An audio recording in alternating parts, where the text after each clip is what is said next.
아이도 울고 찬양도 하고 다시 한번 우리 옆에 분하고 인사 한번 다시 한번 이렇게 앞뒤로 이제는 저기 안녕하세요 잘 오셨습니다 멀리 한번 인사해서 멀리 대각선으로 저쪽에서 이쪽으로 저쪽에서 이쪽으로 예.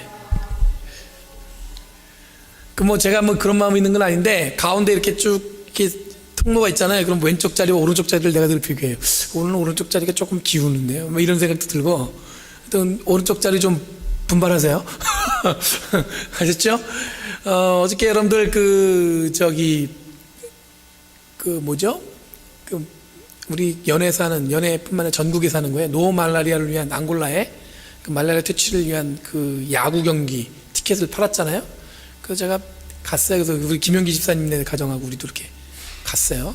우리 이제 딱 보니까 이렇게 딱 자리가 연합감리교회, 그러니까 이 프레즈노에 있는 모든 연합감리교회 한 자리에 앉게 됐어요. 그러니까 우리한테 티켓 20장이 나왔으니까 20장이 이렇게 쭉 자기가 비어 있는 건데 우리가 쫙 앉았는데 중간에 우리 세라가 우는 바람에 김영기 집사님 먼저 가시고 우리만 이게 남아 있었어요. 근데 저는 처음 야구 경기 간 겁니다. 근데 보니까 이 트리플 A 마이너리그 경기인데도 아주 굉장히 야구가 공도 빠르고 선수도 잘하더라고요.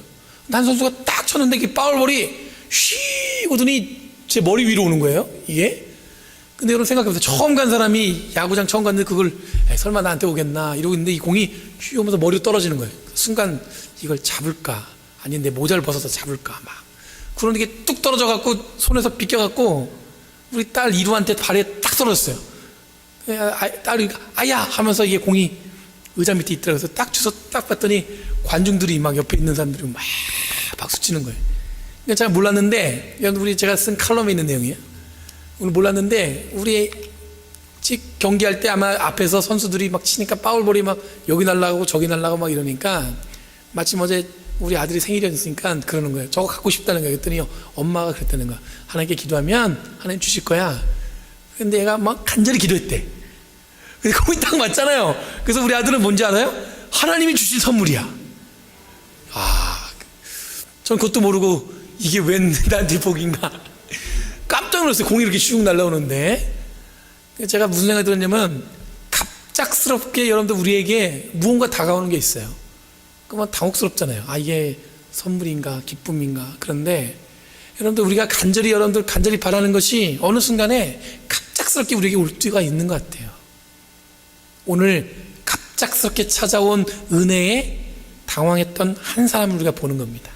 이 말씀을 통해서 여러분들 우리가 하나님의 거룩한 은혜 가운데 나아가는 저와 여러분들이 간절히 바랍니다. 예. 여러분 제가 여쭤볼게요. 혹시 야구장에서 잡아보면 손 들어보세요. 배재입수 주사님 있으세요? 나만 있는 줄 알았는데 자랑하려고 그랬더니 또 있으시네. 나만 있는 줄 알았는데. 여러분 오늘 말씀은요 38년간 이 병자가 치유받은 이야기입니다. 여기는 보면 이제 중풍병자였던 것 같아요. 왜 누워 있었던 것 같으니까. 내용만 보면 여러분 굉장히 간단한데 이 들여다보면 굉장히 면면이 깊이 생각해 볼 내용이 있습니다. 뭐냐면 이제 반복적인 삶, 지치는 경험. 여러분 우리들 삶에 늘 찾아오는 불청객이잖아요. 그렇죠? 늘 내 삶이 반복적이고 또 삶이 또 이렇게 늘 이렇게 에너지가 넘치면 좋은데 지치고. 여러분 늘 우리 삶 가운데 있다는 것은 변함없는 진실입니다. 이런 것들이 우리에게 늘 찾아오는 것. 하지만 여러분 기쁨과 행복, 희열들도 우리에게 있죠. 생각해보면요 날마다 힘들었던 건 아니에요. 기쁜 순간, 즐거운 순간, 행복했던 것들이 우리의 삶에 늘 변함없이 있었어요. 근데 참 얄궂게도 뭐냐면 그런 기쁘고 좋은 것들은 잘 기억이 안 나는데 고통과 고난은 늘 기억이 오래 남는단 말이에요.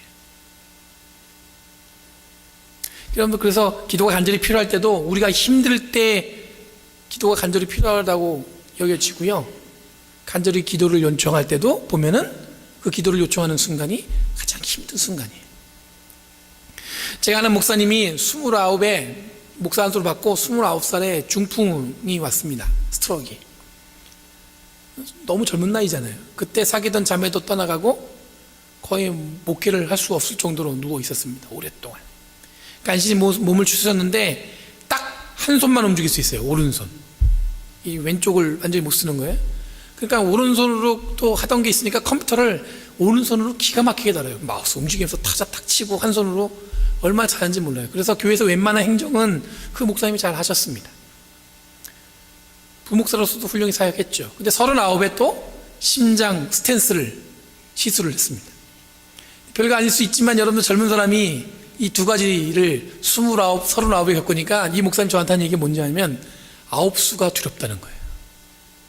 내가 49에는 뭐가 올지 모르겠다는 거예요.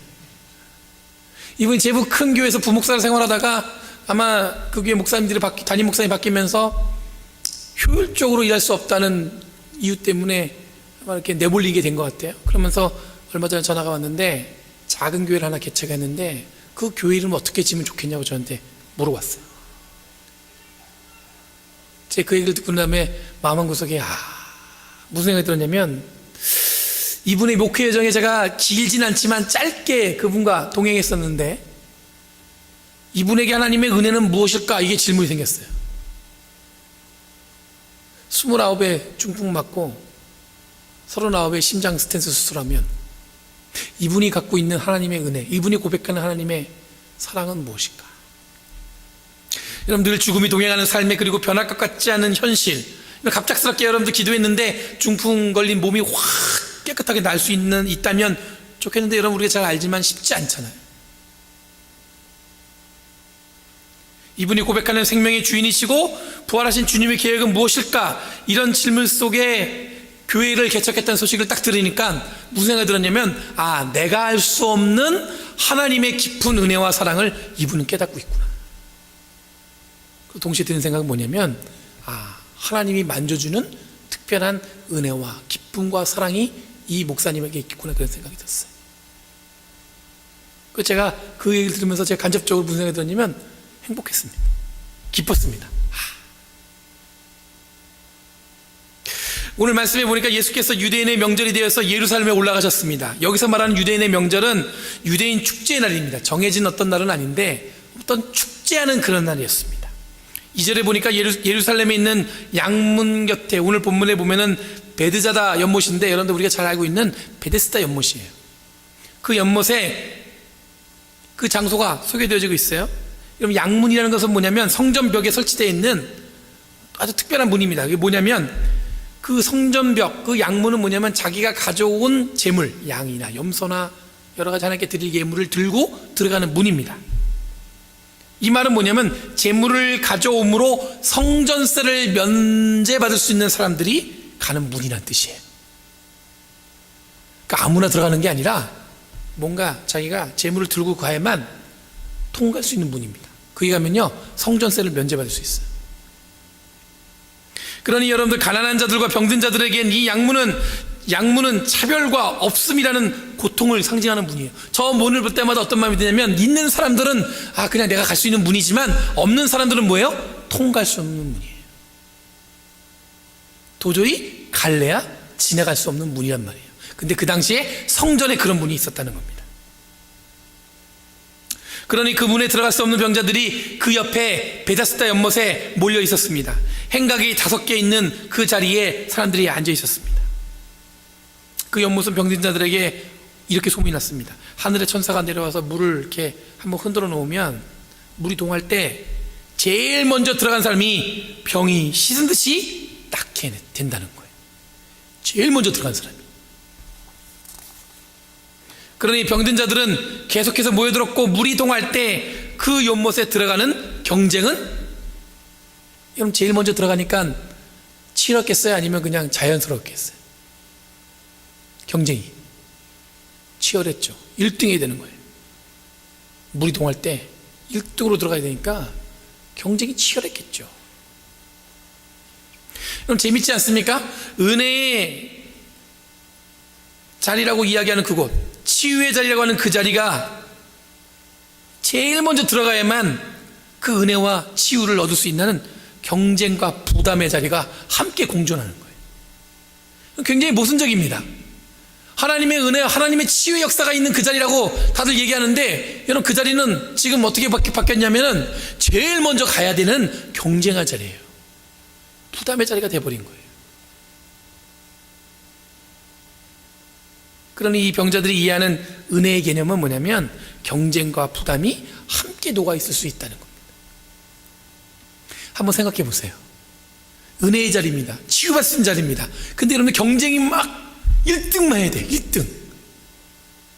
그러면 치유받을 수 없어요. 은혜 받을 수 없어요. 그러면 여러분 그 자리가 은혜의 자리가 되겠습니까? 치유의 자리가 될 수 있겠습니까? 그 자리에 38년간 누워있는 병자가 등장합니다. 38년 동안 아팠다는 의미도 있지만 여러분 38년간 바로 그 자리에 있었다는 말은 뭐냐면 이 사람은 38년 동안 한 번도 1등으로 그 물에 들어가 본 적이 없는 사람이라는 얘기예요. 한 번도. 다른 사람과 경쟁할 수가 없는 거죠.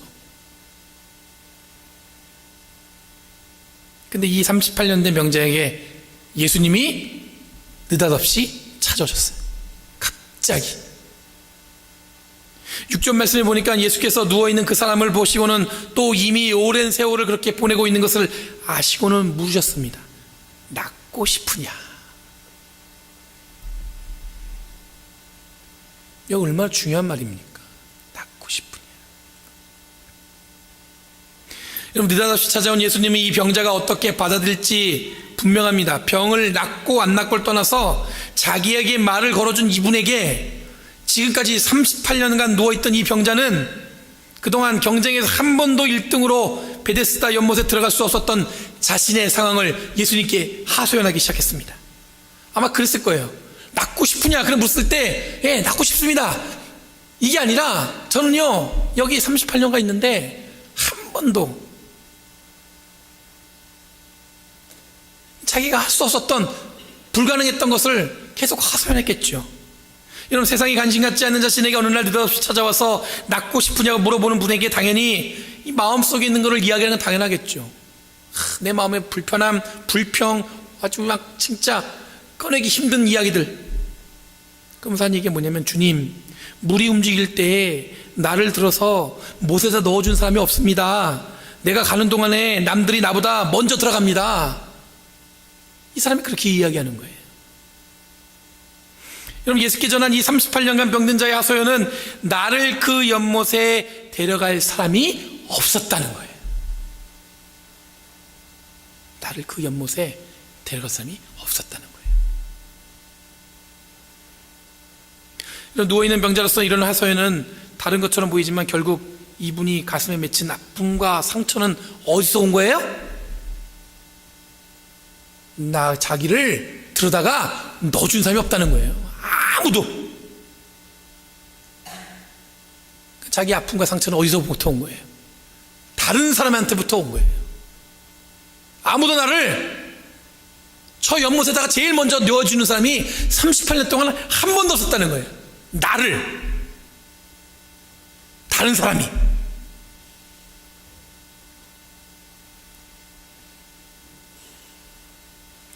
여러분 38년간 병자로 살아온 이유는 내 병에 있는 것이 아니라 도와주는 사람이 없었다는 것입니다. 그리고 어떻게 해서 가는 동안에 자신보다 먼저 연못에 들어가는 사람들 때문에 38년 동안 이렇게 이 자리에 변함없이 누워있다는 것입니다.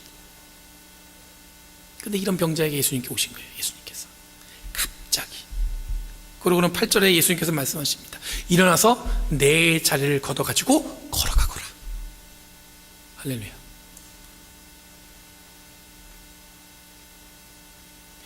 너무 간단하지 않습니까? 38년 동안 아무도 나를 돌보지 않는 것 때문에 분노하고 아무도 나를 갖다가 제일 먼저 그 물에 넣어주지 않는 것 때문에 끊임없이 자기는 여기에 누울 수밖에 없다는 그 좌절과 힘듦과 고통이 지금 예수께서 한마디 하십니다. 너는 그냥 그 자리를 들고 일어나라.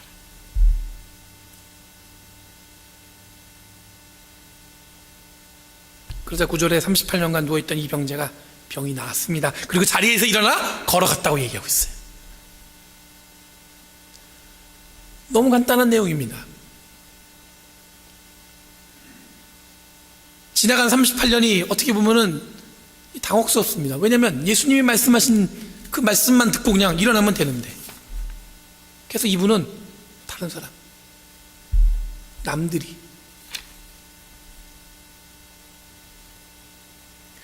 여러분, 오늘 말씀에서 38년간 병자에게 찾아볼 수 없는 것이 있습니다. 그건 뭐냐면 예수께서 자기를 고쳐주실 것이라는 믿음입니다. 다른 말씀, 누가복음이나 다른 것에 보면은 내 믿음이 너를 구원했다 이런 말씀처럼 믿음을 굉장히 강조하는데, 오늘은요 예수님께서 일방적으로 찾아오셨어요. 그리고 말씀하십니다. 낫고 싶으냐?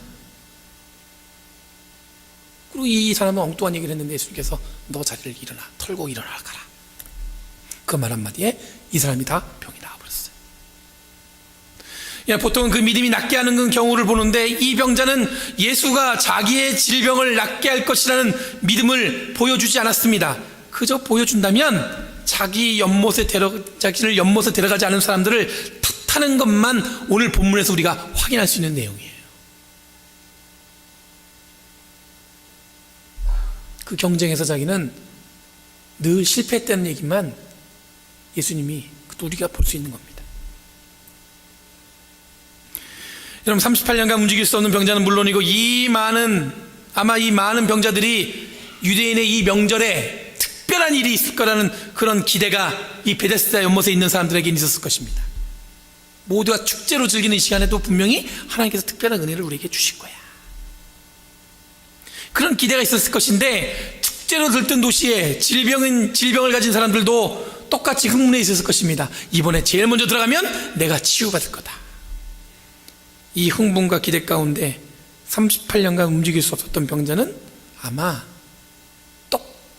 또 다른 날보다 더 심하게 낙심과 좌절과 자신은 흥분할 수 없는 이런 현실에 너무나도 슬퍼하고 있었을지도 모릅니다. 아마 기뻐할 수 없는 자신의 모습에 더 절망했을 수도 있겠죠. 그럼 이런 모습은 마치 오늘날 예배 가운데 나와 있으면서도 신앙생활을 시작한 지 오래됐음에도 불구하고 예수를 믿는 흥분과 기쁨을 갖지 못하는 신앙인의 모습과도 같다고 볼 수가 있어요. 예수 오랫동안 믿었어요. 신앙생활 열심히 했습니다, 지금까지. 그런데 그 안에 여러분들 예배를 드리는 기쁨과 하나님께 나아간다는 그런 진지함, 어떤 그런 하나님께서 주시는 기쁨을 기대하는 마음이 사라진 분이 있을 수 있다는 거예요. 아무리 예배를 드리고 찬양을 드려도 나아질 것 같지 않은 자신의 삶에 감격도 없고 감동도 없는데도 그냥 그저 누워있는 거예요. 그냥 주일이니까 교회 가야지, 이런 마음으로 올 수 있는 분도 있을 수 있다는 겁니다. 이런 감동과 감격이 없는 상황에서 간절히 병이 낫기를 원하는 병자와 같이 간절히 우리의 신앙과 삶이 풍요로워지기를 원하지만, 이것을 오직 환경, 나에게 주어진 조건, 나를 도와주는 사람이 없기 때문에 내가 지금까지 신앙이 자라지 않고 내 신앙이 그냥 그 자리에 머물러 있는 것은 아닌지. 교회 예배 들어가 봐야 맨날 그냥 그런 사람들만 앉아있고 나에게 시험 든 건 뭐냐면 내 자신보다도 남들이 나에게 어떻게 이야기한 것, 남들이 나에게 어떻게 태도를 한 것, 이것 때문에 시험에 드는 거예요. 그리고 내 신앙, 정말 중요한 여러분들, 자기의 신앙은 한 걸음 한 걸음 진보하지 못하고 38년간 누워있던 이 병자 모양 똑같이 그냥 그 자리에서 머물러서 신앙생활이 그저 똑같이 38년 동안 그저 똑같이 그 자리에 머뭇하고 있을 수 있다는 겁니다. 여러분, 내가 심혈을 기울여서 성취하는 이 학위가 나를 일으켜 세워줄 것 같습니다. 열심히 계획한 비즈니스가 나를 일으켜서 정말로 보란듯이 축복 가운데 있는 삶을 살 수 있을 것 같습니다. 옆에 있는 이 사람이 나를 일으켜 주는데 도움을 줄 것 같습니다. 그런데 여러분들, 우리를 진정으로 일으켜 주시는 분은 누구냐면은 주님이십니다. 다른 권세, 다른 능력 하나도 도움이 안 돼요. 내가 정말 미워하는 저 사람이 바뀌면 내가 하나님의 은혜 가운데 있을 텐데 그렇지 않다는 거예요.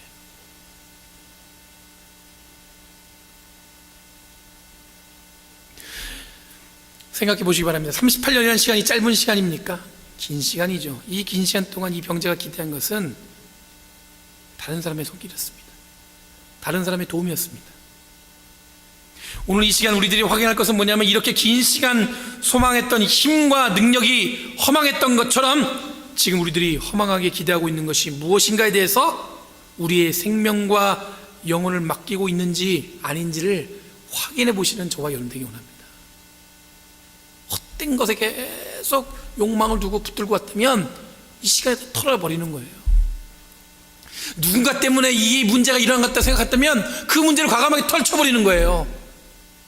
우리 교회가 누가 이렇게 잘했으면 우리가 더 부흥했을 텐데, 이런 생각 떨쳐버리고 이제 뭐예요? 바로 나, 그리고 주님, 오직 주님만을 붙든다는 마음. 여러분, 예수를 통해서 우리는 거듭났습니다. 믿으시죠? 예수를 통해서 우리는 구원받았습니다. 믿으시죠? 다들 망설이지 마시고 정확하게 고백하셔야 돼요. 여러분, 예수님을 통해서 우리는 구원받았습니다. 할렐루야. 예수를 통해서 우리는 구원받았습니다. 그럼 우리의 능력이 누구에서부터 나옵니까? 누구요? 예수님으로부터 나오는 거죠. 내가 갖고 있는 지금 어떤 힘, 권세, 은행의 통장에 남아있는 그 밸런스, 그걸 통해 나오는 건 아니라는 거예요.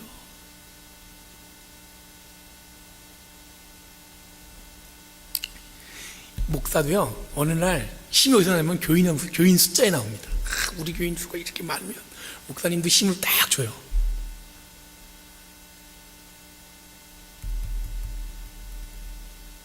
다 부질없는 짓이죠. 우리의 힘은 어디서 나오냐면 주님으로부터 나오는 거죠.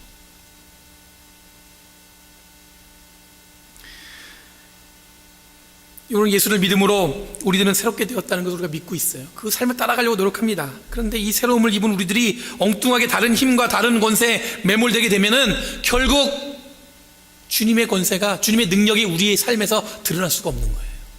엉뚱한 것에 매몰려 있는데 어떻게 하나님이 우리에게 능력을 주시겠습니까? 지금 우리들을 사로잡고 있는 권세가 무엇인지 한번 생각해 보시기 바랍니다. 38년 된 병자를 붙들는 권세는 경쟁과 환경, 그리고 다른 사람이라는 것에 대한 그 푸념이, 나를 도와준 사람이 없다는 원망이 그 사람을 끊임없이 붙들고 있었어요. 근데 결국 이 38년 된 병자는 주님을 만나고서 그 누워있던 자리를 털쳐내고 일어나 걸어갔습니다. 그럼 이 교회가 이 땅에 세워졌을 때 모든 조건이 완벽하게 세워졌습니까? 그렇지 않습니다. 우리가 철저히 준비하고 계획했어도 부족한 게 있죠. 그 부족한 건 누가 채워주셨습니까? 주님이 채워주셨습니다.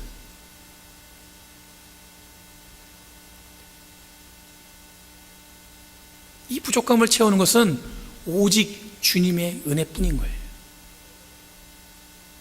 여러분, 은혜와 기적이 있어야 할 자리에 경쟁과 헛된 욕망이 우선된다면 더 이상 은혜와 기적은 보일 수가 없습니다. 여러분, 예수님의 기적과 은혜를 경험하기 원하시죠?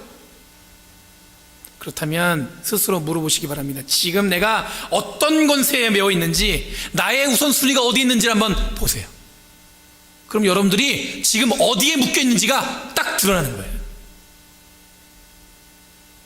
여러분, 수많은 조건, 수많은 상황이 맞아야 변하는 것이 아니라 모두 있고 모두 있고 모두 있어야 교회가 막 부흥할 것 같은 그런 마음 갖지 마시고요, 그저 그 말씀에 주님의 권세에 순종하면 다 변화되는 줄 믿습니다.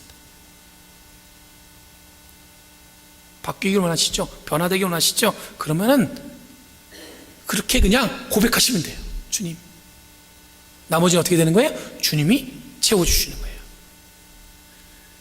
여러분, 이 말씀 붙들고 주님이 주시는 은혜에, 권세에 몸과 마음을 맡기시는 저와 여러분 되기 원합니다. 기도하겠습니다. 거룩하신 주님, 감사합니다. 오늘 38년간 누워있던 이 병자를 통해서 주님이 우리에게 말씀해 주신 것을 간절히 붙들고 살아가는 저희들 되게 하여 주시옵소서. 우리는 늘 부족하지만 주님은 강하십니다.